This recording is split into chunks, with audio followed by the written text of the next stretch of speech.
Everyone আপোনালোক সকলোকে Assam learner চেনেলটোলৈ স্বাগতম জনাইছোঁ। আশা কৰিছোঁ আপোনালোক সকলো ভালে আছে। আজি মই আপোনালোকৰ লগত Srimanta Sankardeva university of health ছায়েন্সে ডি ফাৰ্ম যিটো এণ্ট্ৰেঞ্চ কণ্ডাক্ট কৰে CEE ডিপ্ল'মা অফ ফাৰ্মাচীৰ যিটো আমাৰ আসামৰ মানে এক্সাম হয় CEE তাৰ ফাৰ্ষ্ট কাউন্সেলিং অলৰেডি হৈ গৈছে। আপোনালোকে জানে যিসকলে দিছে। যোনসকলে নাজানে নতুনকৈ হয়তো ভিডিঅ'টো চাব পাৰে কোনোবাই, চ' মই অকণমান ইনফৰমেশ্যন দি দিব ট্ৰাই কৰিছোঁ। ডিপ্ল'মা ইন ফাৰ্মাচী আমাৰ আসামত অনলি 3খন কলেজত আছে, 3খন মেডিকেল কলেজত আছে। Guwahati medical college and hospital, Assam medical college and hospital আৰু last Silchar medical college and hospital, ঠিক আছে। চ' অনলি 3খন কলেজতেই ডিপ্ল'মা ইন ফাৰ্মাচী পঢ়িব পাৰিব আপোনালোকে। চ' ইয়াৰ ওপৰত 2024ৰ ফাৰ্ষ্ট কাউন্সেলিং অলৰেডি হৈ গৈছে। কাউন্সেলিং কৰিও আহিলে ষ্টুডেণ্টে, বাট এডমিশ্যন হোৱা নাই। অ'কে, যিসকল কেণ্ডিডেটছ ফাৰ্ষ্ট কাউন্সেলিঙত গৈছিলে আপোনালোকৰ এখন চিলেকশ্যন লিষ্ট আহিব।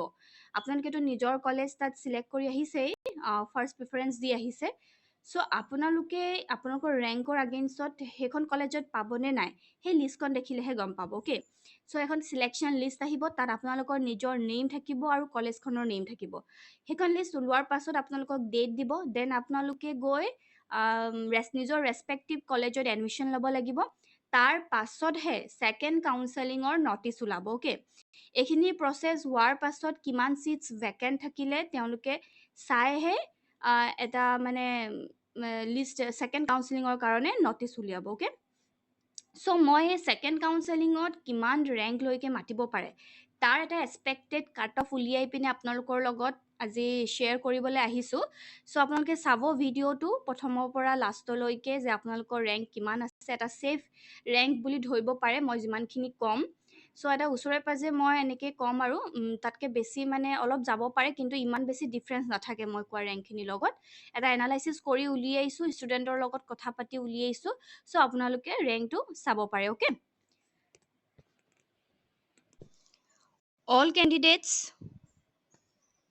কেণ্ডিডেটছ বুলি থাকে।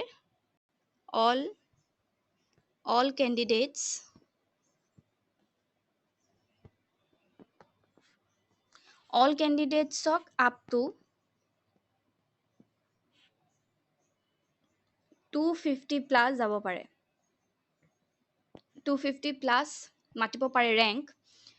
যিহেতু ফাৰ্ষ্ট কাউন্সেলিঙত ৰেংক 177লৈকে মাতিছে অল কেণ্ডিডেটছ। অ'কে, যোৱা বছৰ ফাৰ্ষ্ট কাউন্সেলিং অনলাইন হৈছিলে, ঠিক আছে, কোনো নটিচ ওলোৱা নাছিলে। চ' আমি যোৱা বছৰ ফাৰ্ষ্ট কাউন্সেলিঙত কিমান ৰেংকৰ পৰা কিমান ৰেংকলৈকে মাতিছিলে সেইটো শ্ব' কৰি পিনে কোনো নটিচ ওলোৱা নাছিলে। ডাইৰেক্ট মিনিমাম যাৰ আছে মাৰ্কছ তেওঁলোকেই অনলাইন মানে কাউন্সেলিঙত এপ্লাই কৰিব পাৰিব বুলি তেনেকৈ দিছিলে। আৰু অভিয়াছলি যাৰ মিনিমাম যিটো মাৰ্কছ দিয়ে সেইটো ষ্টুডেণ্টে আপোনাৰ গভমেণ্টততো ছিট নাপায়, এইটো আমি সকলোৱে জানো, যোনবিলাকে এণ্ট্ৰেঞ্চ দিছে চবেই জানে। চ' এটা তেওঁলোকে চিলেক্ট কৰাৰ পাছত তেনেকৈ চিলেকশ্যন লিষ্ট উলিয়াইছিলে, ঠিক আছে। এইবাৰো ফাৰ্ষ্ট কাউন্সেলিঙত 177লৈকে মাতিলে, বাট অফলাইন হৈছে। অ'কে, চ' আমি গম পাওঁ যে ৰেংক 177লৈকে মাতিছে। চ' ছেকেণ্ড কাউন্সেলিঙত 250+ যাব পাৰে। যোৱা বছৰ ছেকেণ্ড কাউন্সেলিঙত, চৰি এইটো ৰাভ হৈ গ'ল, ৰাইট, মই আকৌ এবাৰ লিখি দিছোঁ। All candidates up to 250+। যোৱাবাৰ 292লৈকে মাতিছিলে ছেকেণ্ড কাউন্সেলিঙত। অ'কে, এইবাৰ অলপ কমকৈ ধৰি যাব পাৰে, বিকজ এইবাৰ মানে কাট অফটো অলপ হাই যাব নিচিনা লাগিছে, কাৰণ যোৱাবাৰতকৈ অলপ কম্পিটিশ্যন বেছি।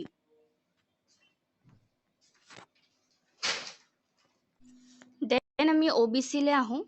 OBC আৰু MOBC সকলৰ 250, ইয়াত যিহেতু আপ টু 250+ কৈছোঁ মই, চ' 250 পৰা মই OBCৰো ধৰিছোঁ। 250ৰ পৰা 800+ যাব পাৰে, আপোনালোকক মাতিব পাৰে যাৰ ইয়াৰ মাজত ৰেংক আছে। দেন SC সকলক 250ৰ পৰা 1200 মানলৈকে মাতিব পাৰে। ST প্লেইনছসকলক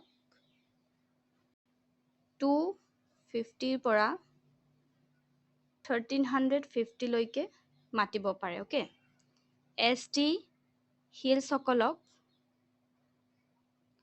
250 পৰা 2000 প্লাছ ৰেংক লৈকে মাতিব পাৰে সেকেন্ড কাউন্সেলিং ওকে এইখিনি আপোনালোকে চাই লওক মই নেক্সট যিসকল CA আছে মিন্স কাৰ এৰিয়া আৰু EWS TGL আপোনালোকৰ ডিসকাস কৰিম সো এইখিনি এবাৰ ভালকে চাই ল'ব ঠিক আছে দেন নেক্সট আহিলে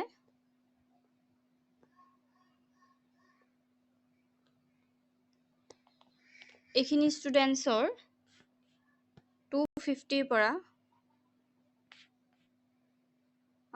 500 লৈকে যাব পাৰে 250 পৰা 500 লৈকে যাব পাৰে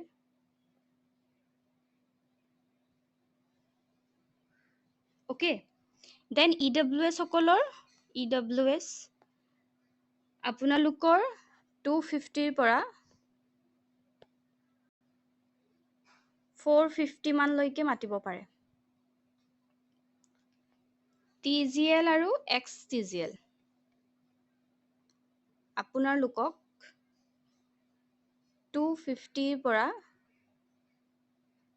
1500 প্লাছ ৰেংক লৈকে মাতিব পাৰে ওকে সো এইখিনি আছিলে এটা এক্সপেক্টেড কাট অফ সেকেন্ড কাউন্সেলিংৰ ডি ফাৰ্মৰ কাৰণে কৈছো এইখিনি আপোনালোকে চাই ল'ব পাৰে আৰু নিজৰ ডকুমেন্টছ খিনি কি ৰেডি কৰিব লাগিব মই নেক্সট আপোনালোকক কৈ আছো ডকুমেন্টছ খিনি ৰেডি কৰি ৰাখিব যাতে সেকেন্ড কাউন্সেলিংৰ নটিচ অহালৈ মানে আপোনালোকে হেৰি কৰিব নালাগে একো প্ৰবলেম নহয় সো অহা লগে লগে আপোনালোকে গৈ পিনে কাউন্সেলিংটো কৰিব পাৰে কাষ্ট সাৰ্টিফিকেটৰ কথা কওঁ যাৰ কাষ্ট যোন OBC মানে কাষ্টৰ পৰা বিলং কৰে বা SC ST হওক আপোনালোকৰ কাষ্ট সাৰ্টিফিকেটখন ৰেডি কৰি ৰাখিব যিহেতু এখন নাথাকিলে মানে আপোনালোকক জেনেৰেলত কনসিডাৰ কৰা হ'ব নেক্সট মই ডকুমেন্টছ খিনি ডিসকাস কৰি দিছো আপোনালোকে এইখিনি চাই ল'ব এবাৰ দেন ডকুমেন্টছ খিনি চাই লওক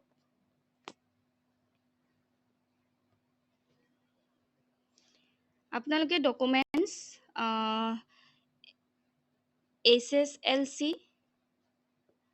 আৰু HS ৰ মাৰ্কশিট মই শৰ্টত লিখিছো মাৰ্কশিট আৰু সাৰ্টিফিকেট ৰেডি কৰি ৰাখিব ইয়াৰ এডমিট কিখনো আপোনালোকে লৈ যাব লগত যেহেতু এডুকেশনাল অল ডকুমেন্টছ লৈ গলে ভাল হয় কাৰণ তাত কি বিচাৰিব পাৰে পটকে ধৰিব নোৱাৰি ন আগৰ ৰেকৰ্ডৰ মতে হয়তো নলবও পাৰে কিন্তু যেহেতু কাউন্সেলিংৰ নটিছত আপোনালোকক দিয়ে দিব যে কি ডকুমেন্টছ নিব লাগে মেইনলি ইয়াত হৈছে এডমিট কাৰ্ডখন ল'ব লাগিব CWE যিখন আপোনালোকে এডমিট কাৰ্ড লৈ এন্ট্ৰেন্স দিবলৈ গৈছিলে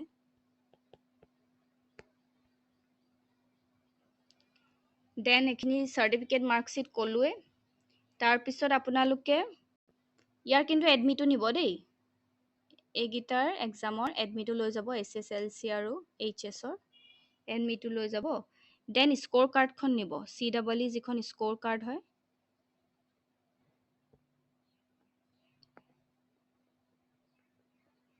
স্কোৰ কাৰ্ডখন লৈ যাব PRC লৈ যাব কাষ্ট সাৰ্টিফিকেট লৈ যাব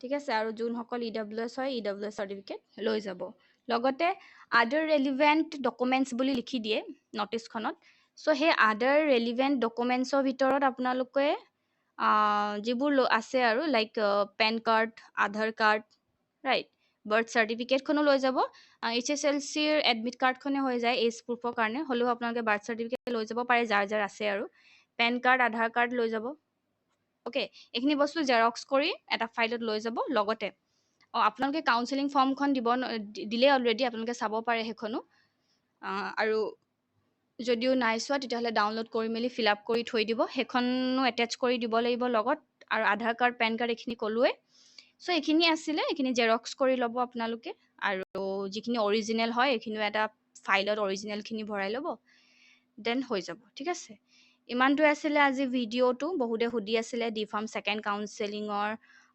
এক্সপেক্টেড কাট অফ কিমান হ'ব পাৰে সিট পাম নে নেপাম ৰেংক ওয়াইজ ওকে সো এইটো ভয় থাকেই মই বুজিছো কাৰণ মোৰ টাইমতো হেতু আছিলেই সো আপোনালোকে ভয় কৰিব নালাগে ভালকৈ যাব ছেকেণ্ড কাউন্সেলিংটোৰ কাৰণে আৰু ৰেডি হৈ থাকক প্ৰিপেয়াৰ হৈ থাকক যাতে একো প্ৰব্লেম নহয় ইমানে আছিলে যদি ডাউট আছে দেন মই গ্ৰুপ দি আমাৰ হোৱাটছএপ গ্ৰুপ এটা আছে তাত জইন হৈ ল'ব পাৰে মই ডেছক্ৰিপশ্যনত দি দিম তাত গৈ কিবা প্ৰব্লেম থাকিলে মোক লগত ডিছকাছ কৰিব পাৰে আৰু কমেণ্ট ছেকশ্যনতো জনাব পাৰে মই যিমান পাৰোঁ ৰিপ্লাই দিবলৈ চেষ্টা কৰিম ঠিক আছে চ' আজিলৈ ইমানে থেংক ইউ